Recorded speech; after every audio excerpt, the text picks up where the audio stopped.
Brought to you by ITEL.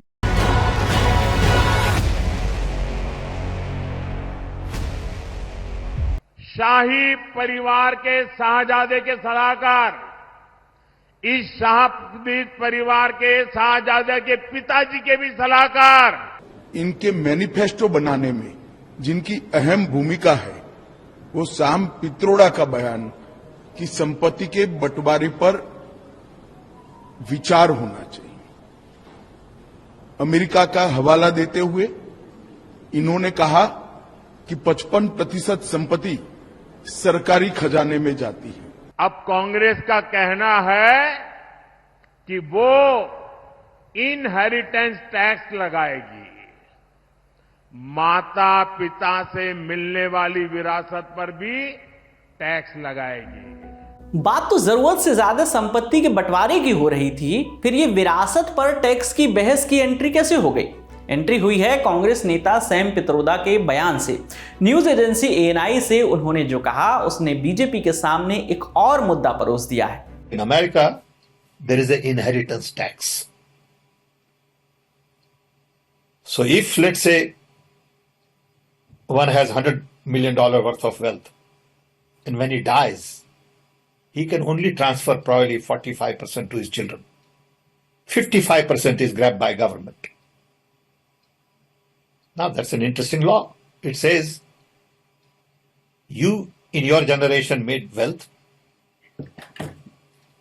You are leaving now. You must leave your wealth for public. Not all of it, half of it. Which to me sounds fair. जब PM Modi बार बार कह रहे हैं कि कांग्रेस के घोषणा पत्र में संपत्ति के बंटवारे की बात है, कांग्रेस आपकी जरूरत से ज्यादा संपत्ति छीनकर बांट देगी, कांग्रेस इसे कोरा झूठ करार दे रही है, उसी बीच सैम पित्रोदा ने विरासत टैक्स का जिक्र करके सेल्फ गोल कर दिया है। पित्रोदा को एक बार फिर सुन लीजिए, जिसमें अमेरिकी कानून की बात करते हुए भारत में इस पर बहस किए जाने की वो बात करते हैं। In India, you don't have that. If somebody is worth 10 billion and he dies, his children get 10 billion. Public get nothing. And law says, you get half of it. Public gets half of it. So these are the kind of issues people will have to debate, discuss.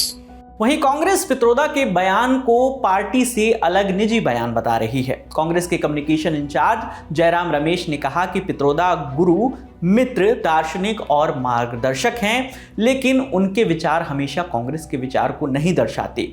मैं साफ कह देना चाहता हूं, इस मामले पे जो पित्रोदा जी ने कहा है वो उनकी राय है, पर भारतीय राष्ट्रीय कांग्रेस का पोजीशन नहीं है, इंडियन नेशनल कांग्रेस का पोजीशन नहीं है।